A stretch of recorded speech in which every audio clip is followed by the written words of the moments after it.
peu le sujet. Alphonse Daudet est né en 1840, mort en 1897, et il a été en Algérie assez jeune, à 21 ans, pendant moins de 3 mois, de décembre 61 à février 62. Et donc, ces quelques mois, moins de 3 mois encore, vont inspirer tout au long de sa carrière d'écrivain beaucoup d'œuvres, en particulier des œuvres très célèbres. Alors, ce qui nous intéresse, c'est donc son passage en Algérie, mais surtout les itinéraires qu'il va faire traverser à ses héros, depuis, comme il dit dans une nouvelle des Contes du Lundi, depuis les bords du Rhin jusqu'à la Rouate, de la Sarre au Sahara. Hein.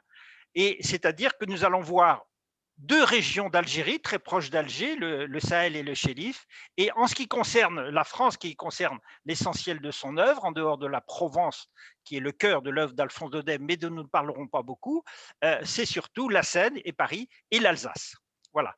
Donc, voici quelques lieux en rouge que Daudet ou son héros tartarin traverse, et puis en vert, quelques gentilés, quelques noms de peuples, d'habitants qu'il évoque dans ses œuvres. Et donc, nous suivrons Daudet et par ailleurs Tartarin depuis Alger jusqu'à ce qu'on appelait à l'époque Orléansville, en passant surtout par cette ville magnifique dans laquelle Daudet est resté assez longtemps et pour lequel il a écrit une des lettres de Montmoulin, Miliana. Voilà. Alors, nous allons traverser ces œuvres qui sont certaines sont très connues, évidemment les lettres de Montmoulin, dont certaines sont sorties en film, et je signale que le film est sorti le 5 novembre 1954, c'est-à-dire à peine 4 jours après le début de la guerre d'Algérie. Dans ces lettres de Montmoulin, 3 concernent l'Algérie, que nous allons revoir, les sauterelles, qui se passent entièrement en Algérie, dans le Sahel d'Alger, donc dans les collines à l'ouest d'Alger, les oranges, qui se passent en partie, beaucoup à Paris, mais aussi à Blida, donc au sud d'Alger, et enfin et surtout à Miliana, une nouvelle très importante, donc parue, qui est dans toutes les éditions, dans presque toutes les éditions des lettres de Montmoulin.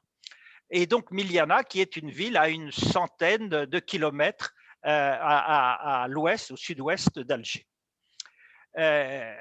Donc, cette nouvelle Amiliana est d'abord parue en 1864, c'est-à-dire moins de 2 ans après son retour d'Algérie, sous un autre titre, Promenade en Afrique, la petite ville. En Afrique, à l'époque, l'Afrique, pour toute la France, c'était l'Algérie. Hein, voilà. Alors, en dehors des lettres de Montmoulin, un autre recueil connu, un peu moins, d'Alphonse Daudet, ce sont les Contes du Lundi.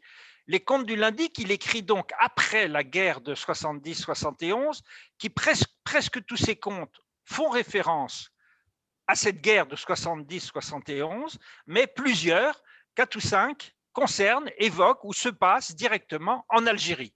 Alors, on a Le Mauvais Zouave, hein, l'histoire d'un zouave de l'armée française qui étant alsacien et se sachant désormais par l'annexion de l'Alsace allemand, va déserter son régiment de zouaves, ce qui entraîne la colère de son père qui, pour sauver l'honneur de la famille, va lui-même s'engager dans l'armée française et partir à Sidi Bel Abbès. Hein. Autre conte du lundi, le caravansérail, dans une auberge au sud-est d'Alger. Hein. Sans doute, c'est pas dit dans le conte, mais sans doute à Oued-Fouda, entre Orléansville et Miliana. Et puis, une autre nouvelle, Indécoré du 15 août, sur lequel nous reviendrons, qui met en scène les désillusions d'un aga, comme l'écrit Daudet, qui méritait, qui aurait dû se faire décorer par l'empereur.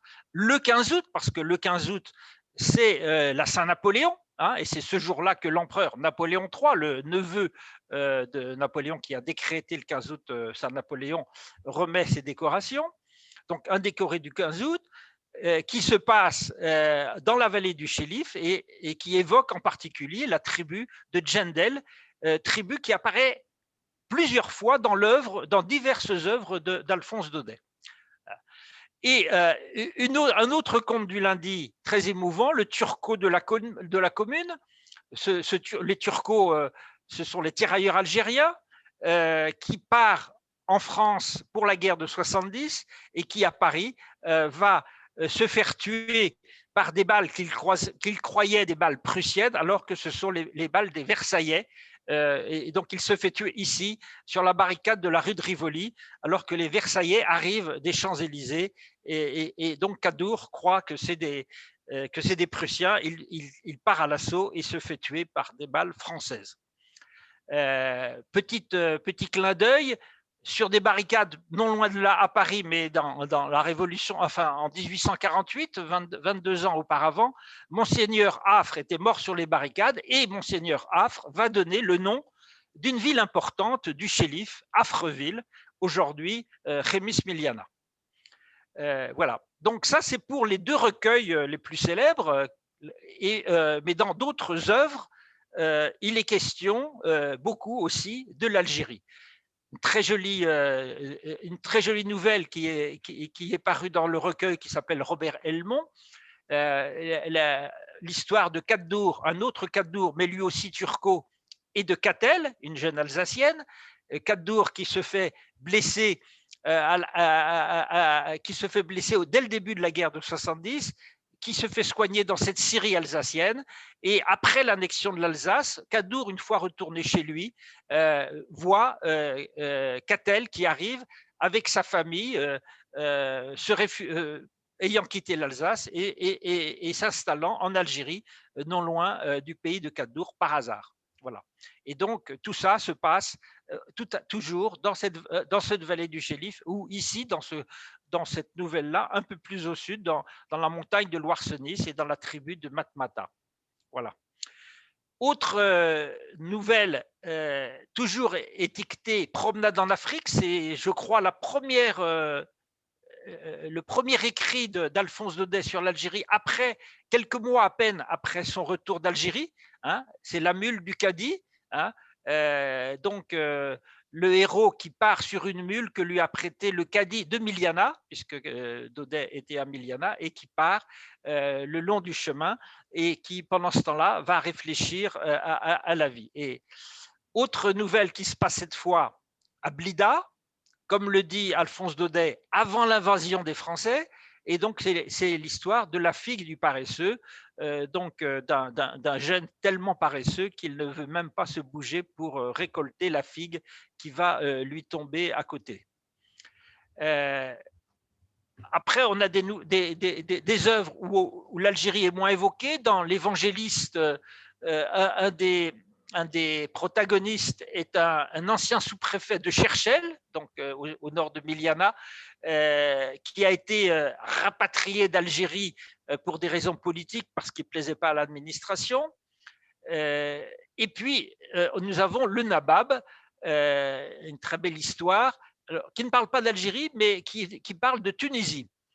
Et c'est important parce que ce conte a été écrit en 1877, c'est-à-dire à peine 4 ans avant la conquête, l'invasion de la Tunisie par la France. Hein, voilà. Et cette nouvelle décrit un peu tous les dessous de corruption financière qui vont accompagner, qui vont être un des motifs d'ailleurs de l'invasion de la Tunisie par l'armée française. Enfin, parce que je ne vais pas toutes les citer, Sappho qui est en partie autobiographique sur des souvenirs de 1861, mais qu'il a écrit 23 ans après. Et dans Sappho est évoquée à la fois une lettre d'un amant précédent de la dénommée Sappho, lettre où l'amant précédent raconte la visite de Napoléon III en Algérie, hein, et divers détails de la nouvelle évoquent l'Algérie, que ce soit Sappho qui porte une gandoura d'Alger ou un caméléon envoyé d'Algérie. Bon, mais on va arrêter avec ces petites bestioles pour arriver suffisamment vite à celui que tout le monde attend, le roi des animaux, et on va quitter ces petits détails géographiques pour parcourir l'itinéraire de nos héros, Alphonse Daudet et entre autres Tartarin. Alors, Tartarin, on peut dire sa première version, c'est pas tout à fait sa première version, c'est Chapatin, le tueur de lions, qu'il écrit 1 an après son retour d'Algérie. Hein. Enfin, une première version paraît dans le Figaro en 1863. Puis, après des années de maturation, il va sortir le Don Quichotte provençal ou les aventures prodigieuses de l'illustre Barbarin de Tarascon en France et en Algérie. Ça, c'est en février 1870, donc juste avant la guerre de 70. Et puis, pour des raisons d'homonymie gênantes dans la région, et parce que Barbarin ne fait sans doute pas allusion à la barbarie, qui est l'adjectif qui désigne encore à l'époque le monde berbère qui est l'Afrique du Nord, il va changer Barbarin en Tartarin, les aventures prodigieuses de Tartarin. Alors, d'innombrables éditions de cette histoire, avec des illustrations de différentes qualités. Celle-là n'est vraiment pas de très bonne qualité, mais je l'ai prise pour marquer que cette édition a été adaptée pour la jeunesse. Hein. Elle a été, Tartarin Tarascon a été aussi adapté en film. Un premier film assez connu par Marcel Pagnol en 1934, et puis un autre film, Tartarin Tarascon, par Francis Blanche, qui est sorti en 1962, en novembre 1962, et qui n'a pas eu du tout un grand succès, et sans doute parce que ça tombait quelques mois à peine après le retour assez tragique, l'arrivée plutôt en France, en métropole, des rapatriés et des harkis. Voilà. Donc, voilà pour les versions en film.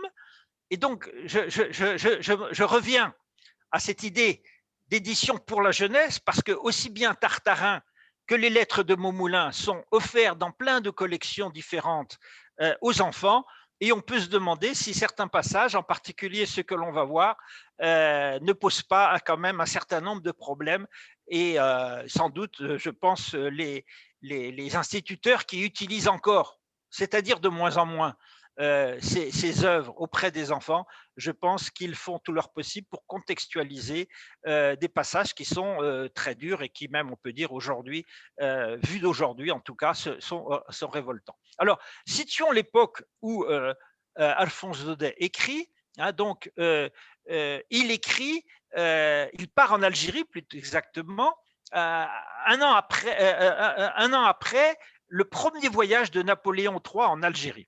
Hein. Et il part assez vite pour des raisons sans doute médicales. Sa seule préparation, il le dit, le seul livre qu'il a lu sur l'Algérie avant de partir, c'est les livres qu'il admire d'ailleurs d'Eugène Fromentin. Hein, Eugène Fromentin qui a écrit une année dans le Sahel en 59, donc 2 ans avant le départ d'Alphonse Daudet.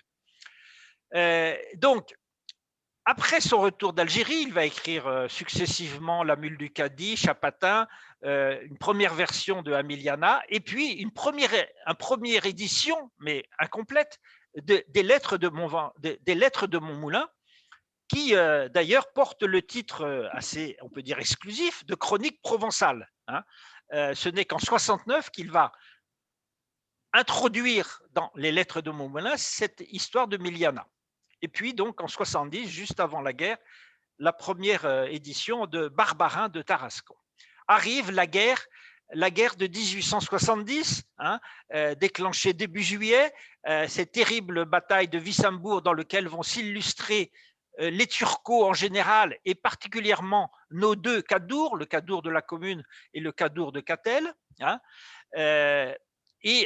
après la guerre, juste après la guerre, vont sortir l'édition définitive de Tartarin Tarascon, puis les Contes du lundi et 2 des futures lettres de Montmoulin qui seront incorporées ultérieurement.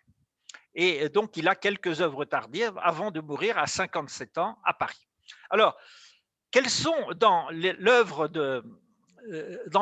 algérienne, si l'on peut dire, de Daudet, quels sont les personnages, les groupes sociaux? Eh ben, le premier personnage, je crois, c'est nous. Hein.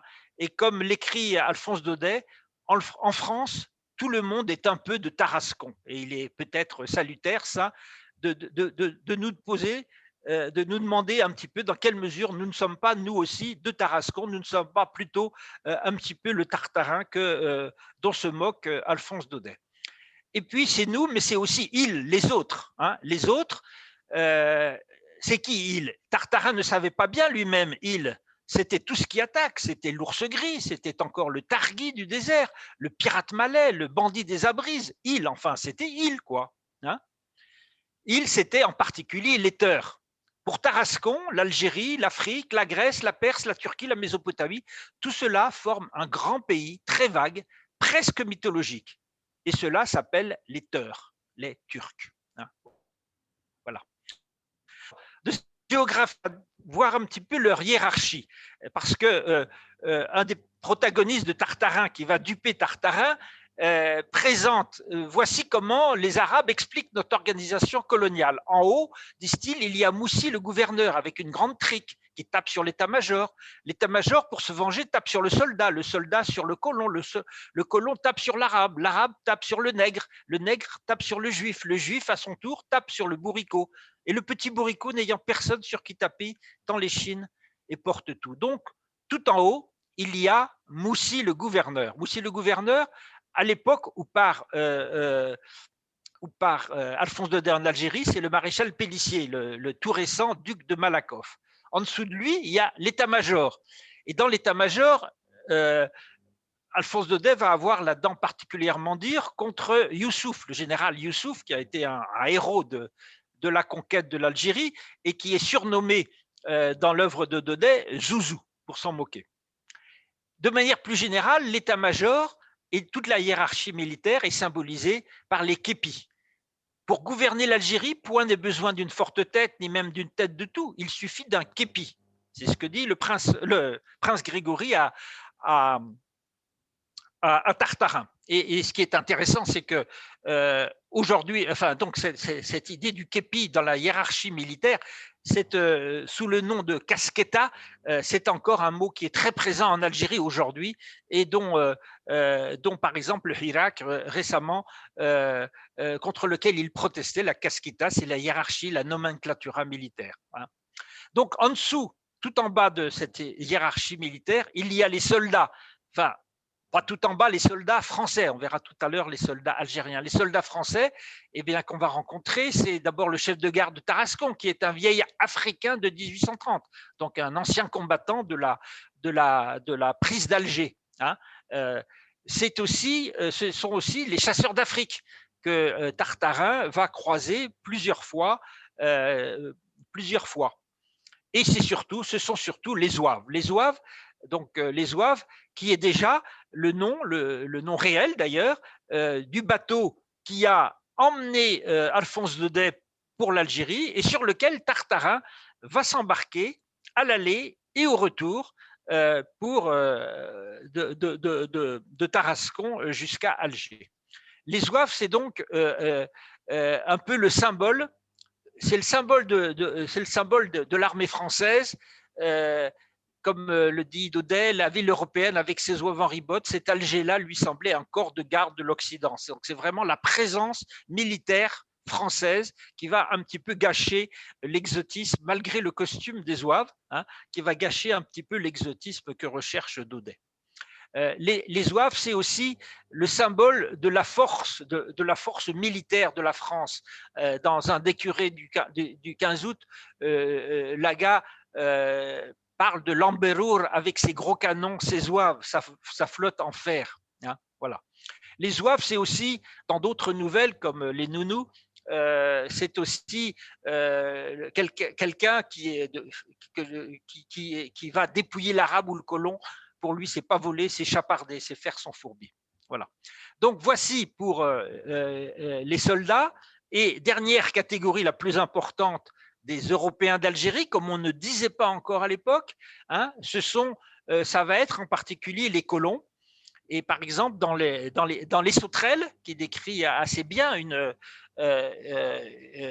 exploitation agricole du Sahel d'Alger, hein, il travaille des vignerons de Bourgogne, des Alsaciens, des Lucquois, des Mahonnais, et puis évidemment des Kabyles. Alors, parmi ces Européens d'Algérie, les plus importants dans l'œuvre d'Audet, ce sont les Alsaciens. Les Alsaciens et surtout les Alsaciennes. Voilà. Alors, ce qu'il faut savoir, c'est que contrairement à ce que l'on croit trop souvent, où l'on pense que l'émigration alsacienne en Algérie est entièrement due à l'annexion de l'Alsace par l'Allemagne, en fait, il y avait déjà auparavant, avant la guerre de 70, avant l'annexion, il y avait déjà une très grosse émigration alsacienne en Algérie. Hein. À certains moments, le quart des Français, des colons français en Algérie étaient des Alsaciens. Hein. Voilà, donc je crois que c'est important à avoir en tête. Et dans l'œuvre d'Alphonse Daudet, on va voir des Alsaciens arrivés avant 1870 et d'autres arrivés après, en particulier la belle Catel. Voilà, donc voici quelques lieux, villages de colonisation alsacienne dans la région d'Alger que va traverser Daudet ou Tartarin. La première Alsacienne que rencontre Tartarin, c'est l'aubergiste de Mustapha. Mustapha, c'est la banlieue, enfin c'est à l'époque la campagne, mais tout près d'Alger, dont Tartarin, croyant avoir affaire à un lion, va tuer l'âne.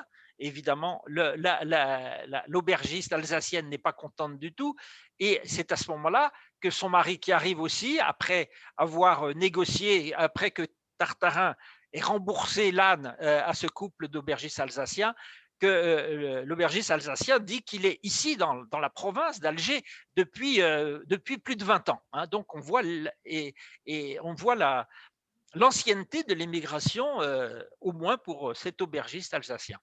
Donc par contre, à contrario, Catel, elle, ne va arriver en Algérie, dans la vallée du Chélif, que après l'annexion de l'Alsace par l'Allemagne.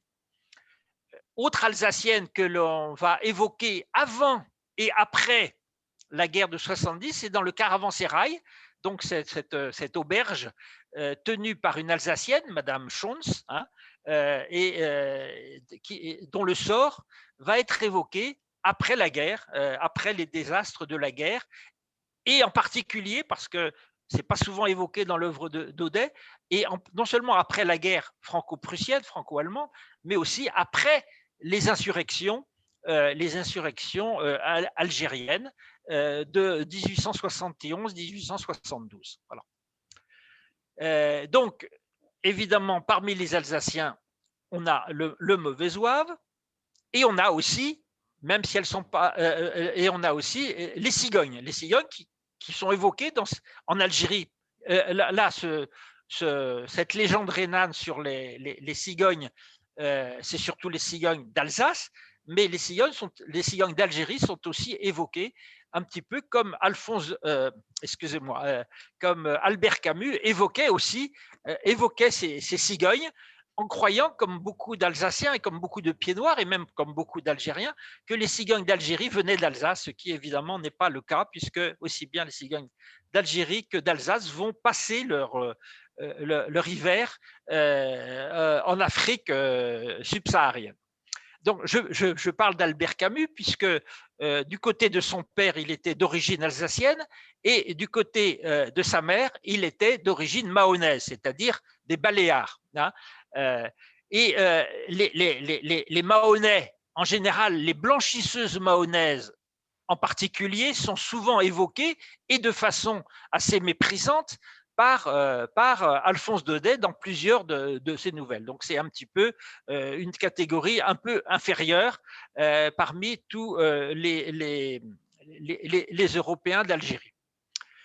Mais encore inférieur dans l'œuvre d'Alphonse Daudet, en tout cas à Miliana, ce sont ceux que Alphonse Daudet va appeler des bohémiens dans certaines versions, des tziganes dans l'autre, mais dont on peut se demander si ce sont des bohémiens et des tziganes venant d'Europe ou des gens comme par exemple les Beni Haddès qui sont qui soient venus eux d'Afrique. Enfin, c'est un autre sujet. Voilà. Donc là c'est pour les gens censés être venus d'Europe.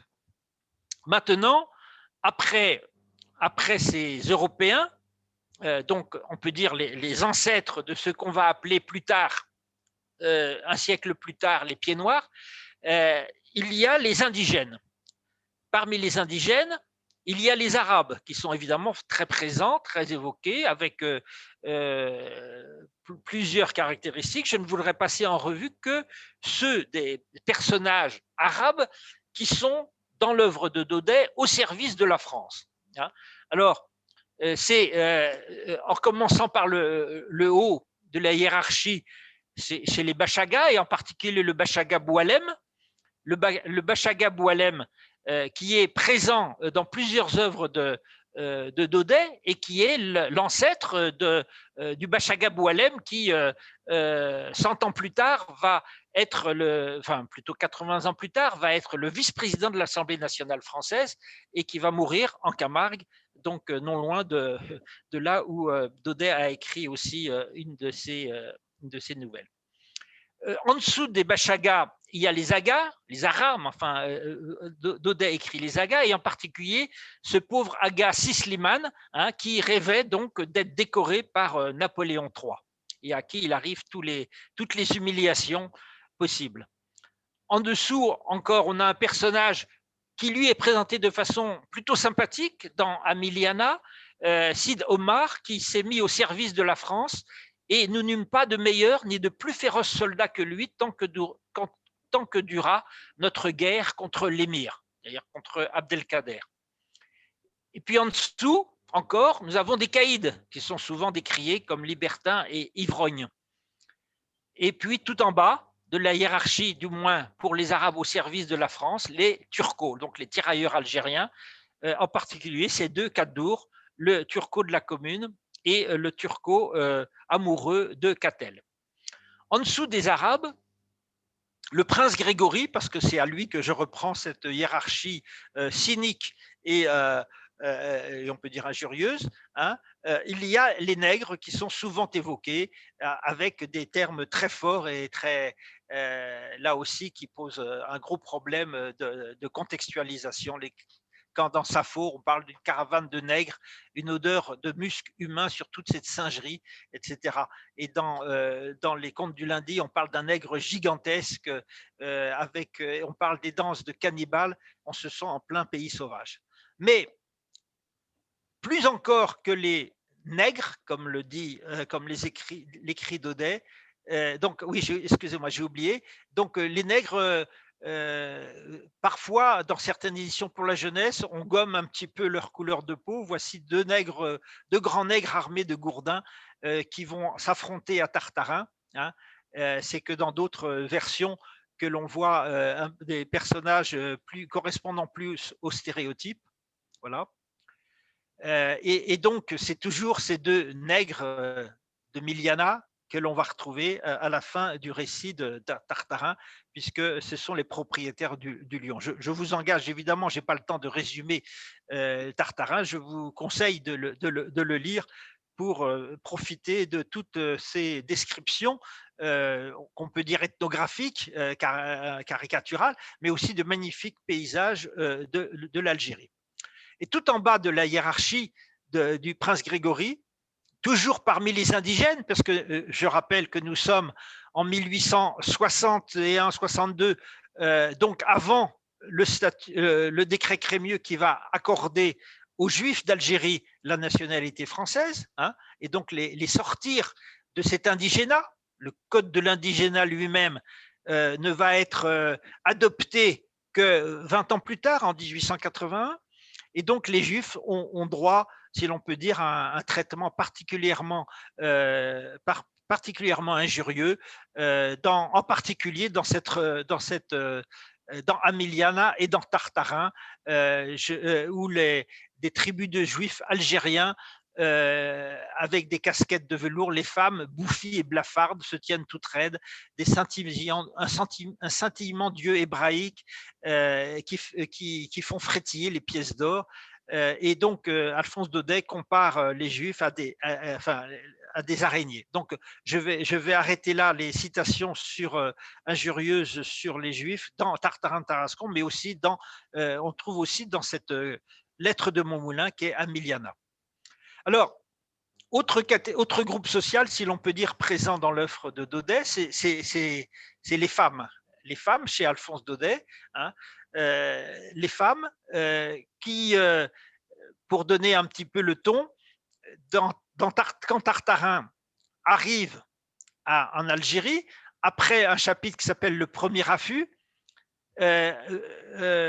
après Pampan sur le roi des animaux, le chapitre d'après s'appelle Arrivée de la femelle. Donc on a l'impression qu'on va voir arriver la lionne dont le mari a été abattu. Non, c'est la femelle en question, c'est donc l'Alsacienne dont l'âne a été tué par Tartarin. Autre femme très présente dans l'œuvre d'Alphonse Daudet, ce sont ce qu'il appelle les mauresques, et en particulier cette maugrabine, comme écrit Daudet, que Tartarin va suivre après avoir été séduit par ces 4 ou 5 mauresques masquées de linge blanc et dont on ne pouvait voir que les yeux. La caresse muette de ses beaux yeux d'Orient le troublait, l'agitait, le faisait mourir. Les yeux d'en face s'ouvraient tout grands vers lui comme 2 fleurs de velours noir, en ayant l'air de dire « cueille-nous ». Et donc Tartarin, dans la Casbah d'Alger, on ne l'appelait pas encore la Casbah, la vieille ville d'Alger, la Casbah c'est la forteresse qui est au-dessus de l'actuelle Casbah, donc Tartarin va suivre ces mauresques-là, et en particulier, il va réussir à conquérir, croit-il, le cœur de Baya, et se laisser appeler, Tartarin va se laisser appeler Sidi Tartri Ben Tartri. Et donc, Tartarin va couler des jours merveilleux auprès de Baya, typique qu'il croit être une femme typiquement d'Alger, ne parlait pas français, et du coup il en oublie sa mission qu'il s'était donnée d'aller chasser le lion. Et donc après ces jours heureux, il s'aperçoit un jour que Baya est émerveillé par le chant du muezzin, et il se met en prière chaque fois que le muezzin appelle. Mais en fait c'est Baya est amoureuse du muezzin, et c'est la femme capitaine Barbassou qui lui révèle que le muezzin d'en face faisait la cour à Baya du haut de sa tour, tout en chantant ses prières, faisait sous votre nez, à vous Tartarin, des déclarations à la petite et lui donnait des rendez-vous en invoquant le nom d'Allah. Et du coup, évidemment, cela met Tartarin en fureur, et il va débarquer chez le muezzin, prendre son turban, monter en haut du minaret et crier et crier sa colère du haut de ce minaret. Donc voilà ce que je voulais dire rapidement sur les personnages, les catégories, les groupes sociaux que l'on va rencontrer dans l'œuvre de Daudet. Les lieux, je vous l'ai dit, c'est Loire-Senis. Alors, c'est surtout Loire-Senis. Et quand Tartarin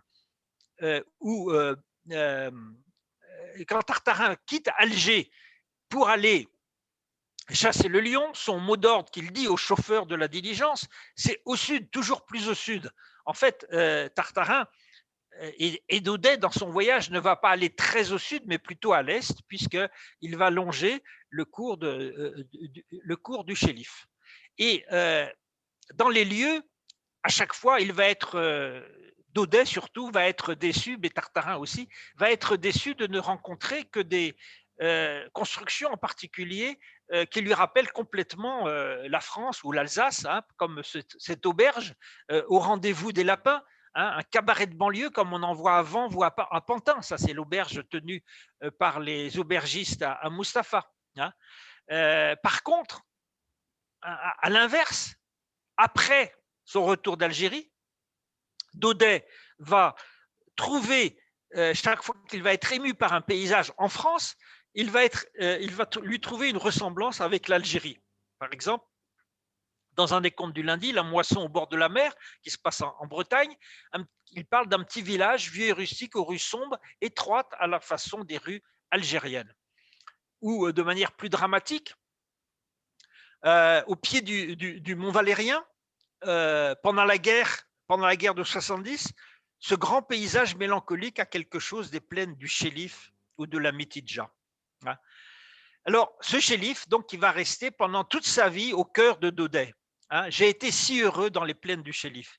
Qu'est-ce qui s'est passé en particulier dans ces plaines du Chélif où se termine la course de Tartarin, bien loin de Paris, en pleine joie, en pleine lumière, tout au bout de l'Algérie, dans la vallée du Chélif, un beau jour de février 1862, des lentisques, des palmiers nains, des torrents à sec dont le lit caillouteux est encombré de lauriers roses. Un long diable de Spahi en burnous rouge arrête son cheval net des 4 pieds devant la tête. Sidi Daoudi, enfin c'est Daudet, Sidi Daoudi, c'était une dépêche venue de Paris et qui me suivait ainsi à la piste de douar en douar depuis Miliana. Elle contenait ces simples mots: pièce jouée hier, grand succès. Qu'est-ce que c'était que cette pièce qui est le premier succès d'Alphonse Daudet? Cette pièce-là, donc, qui est jouée à la fin de son séjour en Algérie, donc il n'est plus sur place pour assister à cette représentation, c'est La dernière idole. Et coïncidence amusante, à l'endroit où il apprend cette nouvelle, il est arrivé à Orléansville. Or, Orléansville, le nom arabe d'Orléansville, c'est El Esnam. El Esnam, ça veut dire l'idole. Donc, vous voyez, cette dernière idole qui lui apporte le succès, eh bien, il en apprend le succès quand il est à El Esnam, à Orléansville. Autre ville importante, autre lieu encore plus important, beaucoup plus important qu'Orléansville, j'ai oublié de dire qu'aujourd'hui Orléansville s'appelle Chlef. L'autre ville très importante pour Alphonse Daudet, c'est Miliana. Et en particulier, il évoque l'horloge de la ville, un ancien marabout, un gros cadran municipal qui, de manière un peu désespérée, donne aux églises de Miliana le signal de sonner les vêpres. De Miliana, où Alphonse Daudet est resté un certain temps, c'est là qu'il est resté le plus longtemps, en villégiature. On est dans une ville d'altitude où il fait bon, le climat est sain. Miliana, c'est au pied du Zakar. Le Zakar, cette montagne assez haute qui domine Miliana, suffisamment haute pour qu'il y ait eu autrefois une petite station de sport d'hiver, et surtout à l'époque d'Alphonse Daudet, il y avait encore des panthères.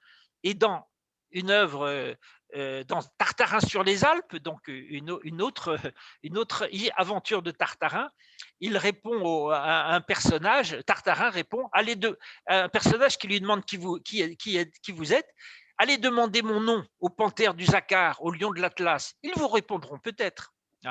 Donc les panthères, c'est aussi un gibier qui fascine quand même Tartarin, même si il va les classer nettement en dessous du lion qu'il poursuit. Et c'est ainsi que dans La Diligence, Tartarin, donc, où l'on voit passer un petit monsieur, le petit monsieur en question, ah oui, le tueur de panthères, fit Tartarin assez dédaigneusement. Ce petit monsieur, ce vulgaire tueur de panthères, c'est Bombonnel, donc un véritable un personnage qui a existé et qui effectivement a tué beaucoup de panthères et qui a développé d'ailleurs tout un projet de chasse touristique à la panthère, mais à l'époque de son projet, il n'y avait plus beaucoup de panthères en Algérie. Et il y en a encore moins évidemment aujourd'hui, mais il y en a encore quelques-unes dans le Grand Sud. Et voici la tombe de Bombonnel à Dijon et sa statue. Donc ça, c'est un personnage réel que Tartarin, qui lui est une fiction, va rencontrer. Donc ces panthères sont importantes dans l'œuvre de Daudet et dans les souvenirs que Tartarin en aura même quand il va sur les Alpes, mais c'est évidemment le lion qui est l'animal cible de Tartarin. le lion, en fait, pour Tartarin, dans l'histoire de Tartarin, il n'y a que 2 lions. Il y a le lion de la ménagerie mitaine à Tarascon, hein, le lion devant lequel Tartarin va pouvoir développer devant ses admirateurs ses futurs exploits de chasse au lion. Le pauvre lion de la ménagerie mitaine et voilà le Tartarin qui montre comment il va procéder pour tuer le lion, qu'il faut bien évidemment viser entre les 2 yeux. Hein. Et le deuxième lion, c'est le lion aveugle de Miliana. Le lion aveugle de Miliana, qui est un lion mené par ce que Tartarin appelle les 2 nègres, en fait 2 personnes d'une confrérie religieuse qui a un rapport particulier aux animaux sauvages. Hein, et Tartarin, voyant ce pauvre lion avec une sébille pour mendier, pour sauver l'honneur du lion, veut arracher la sébille de la mâchoire du lion, ce à quoi évidemment les propriétaires, les propriétaires s'opposent et tombent à bras raccourcis parce qu'ils croient que Tartarin veut voler les quelques sous, les quelques doros qu'il y avait dans la sébille.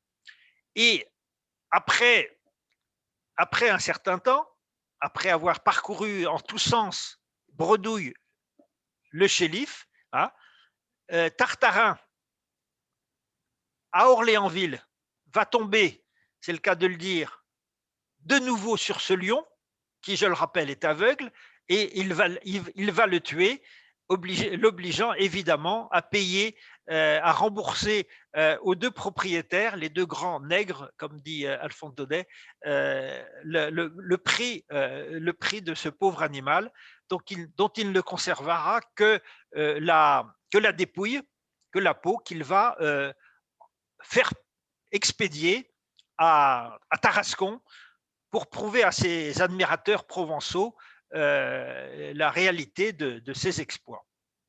Alors, l'autre animal important, compagnon, lui aussi, de Tartarin, c'est le chameau. Hein, le chameau que Tartarin va découvrir à peine arrivé à Alger. Forcément, il va essayer d'acheter un chameau au Mozabite, à un Mozabite, hein, et ce chameau va lui servir pour porter tout son barda pour sa chasse au lion, accompagné à un certain moment du prince Grégory, qui va profiter d'une nuit de bivouac pour dévaliser Tartarin. Et ce chameau, après l'incident d'Orléansville où il a tué le lion et il a dû payer ce lion au propriétaire, et après avoir surtout été dévalisé par le prince Grégory, Tartarin revient bredouille et dévalisé sur Alger, suivi par le chameau qu'il n'arrive pas à vendre pour se payer le voyage. Arrivé à Alger, Tartarin voudrait se débarrasser du chameau, mais quand il monte sur le bateau, le zouave évidemment, le chameau le suit, saute à l'eau, et on est obligé de remonter le chameau sur le zouave. Et c'est ainsi que le chameau arrive à Marseille et va suivre Tartarin, qui lui voudrait se cacher, l'inévitable chameau qui détalait sur les rails en pleine crau. Et donc le chameau, comme Tartarin, va arriver à Tarascon, qui croit retrouver sa Tarasque, et à ce moment-là, changement d'attitude de Tartarin, qui réadopte en quelque sorte le chameau. C'est une noble bête, elle m'a vu tuer tous mes lions. Voilà pour le chameau. Autre bête à grandes pattes, les sauterelles, hein, les sauterelles qui sont une catastrophe régulière pour l'Algérie, surtout à cette époque-là, et encore aujourd'hui, hein, de temps en temps, on a des invasions de criquets, comme encore récemment. Et ces sauterelles qui sont dans l'œuvre de Daudet, reprise comme aussi en dehors de la réalité des invasions de criquets, repris comme une image des dévastateurs, hein, puisque Daudet compare au criquet d'un côté toute la bureaucratie coloniale qu'il rencontre à Miliana, mais aussi plus tard il va traiter les Prussiens de criquet. Et cette image du criquet, elle est présente aussi dans la tradition algérienne, et en particulier dans cette très belle chanson de Slimane Azem, reprise par Matou Blounès, hein, Tamurti, et on revoit ce slogan, vous voyez, dans le Hirak d'aujourd'hui, une photo prise à Béjaïa, on voit sur cette banderole, à Gérad, hein, c'est aussi le criquet, les sauterelles, voilà, qui dévastent notre pays. Après, les criquets, venons-en à la flore, parce que c'est aussi, même si c'est peut-être moins important au niveau de l'histoire, mais c'est l'occasion pour Daudet de décrire des paysages magnifiques, hein, avec une flore très diverse. Évidemment, ces cactus, comme il dit, hein, ces figuiers de Barbarie, hein, pour lequel d'ailleurs il va faire un certain nombre de confusions, je n'hésite pas. Et puis, cette flore qu'il écrit si bellement en Algérie, en particulier les lauriers roses, mais cette flore aussi exotique, on va le retrouver à Tarascon dans le jardin du baobab. Le baobab, vous voyez, c'est cet énorme arbre, hein, Arbor gigantea, qui pousse dans un pot de réséda dans le jardin de Tarascon, qui est le jardin d'Alphonse Daudet. Voilà. Alors, autre élément de la flore, un petit peu toujours l'inverse, c'est-à-dire quand Alphonse Daudet, non, excusez-moi, quand Tartarin va partir chasser son lion à Mustapha, donc dans la proche banlieue d'Alger, la nuit, il ne voit pas quel est le couvert végétal dans lequel il progresse lentement vers ce qu'il croit être un lion, ce qui n'est qu'un âne. Et savez-vous où il était? Dans un carré d'artichaut, entre un plant de chou-fleur et un plant de betterave. Son Sahara avait des légumes. Mais ces gens-là sont fous, se disait-il, de planter leur artichaut dans le voisinage du lion. Hein, vous voyez, donc il y a toujours dans l'œuvre de Daudet, il y a toujours la présence désespérante d'éléments bêtement français dans ce qu'il croit être son Sahara, et en même temps d'éléments, quand il revient en France, d'éléments qui vont lui donner la nostalgie des paysages algériens. Alors, pour terminer, un autre personnage, si l'on peut dire, de l'œuvre d'Alphonse Daudet, ce sont les diligences, hein, les diligences qui sont présentes dans les lettres de Maumoulin, mais que Tartarin va retrouver en Algérie, puisque dans un rêve, la diligence qu'il transporte de Blida à Miliana lui dit qu'elle a été déportée, comme toutes les autres diligences, déportée de France en Algérie, c'est-à-dire réformée, hein, comme l'était un certain nombre de matériels, en particulier le matériel roulant de la France vers les colonies, hein, et elle sait qu'elle va finir, que sa carcasse va finir dans un feu de bois sur lequel les Arabes vont faire cuire leur couscous. Et puis, dernier personnage important, la Chéchia de Tartarin, hein, qui va en particulier adopter un certain nombre de positions pendant la difficile traversée sur le Zouave, hein, avec les 5 positions de la Chéchia. Alors justement, cette Chéchia, ça peut peut-être nous amener en conclusion à nous poser la question de quel regard nous portons, nous, sur les pays dans lesquels nous allons, et de manière plus globale, quel regard la société française, y compris d'aujourd'hui, porte sur ses relations avec l'Algérie. Et pour un peu équilibrer le récit d'Alphonse Daudet, un très très beau roman qui se passe aussi à Miliana, mais un demi-siècle plus tard. C'est le premier roman d'un écrivain, pratiquement c'est le premier roman d'un écrivain algérien, Abdelkader Hadj Hamou, hein, Zora, la femme du mineur, qui décrit très très bien, dans les années 1920, la vie de cette très belle ville de Miliana, dont je vous conseille la visite. Et Aussi, autre livre que je vous conseille pour mieux comprendre cette grande trique dont parlait le prince Grégory de notre organisation coloniale, c'est La matraque coloniale, le code de l'indigénat en Algérie, qui a été écrit par Samira Benhaddou, hein, et livre qui vient de sortir. Voilà. Je vous remercie de votre attention. Merci à Mireille pour l'enregistrement et merci aux différents illustrateurs que j'ai copiés abondamment dans ce diaporama. Merci, au revoir.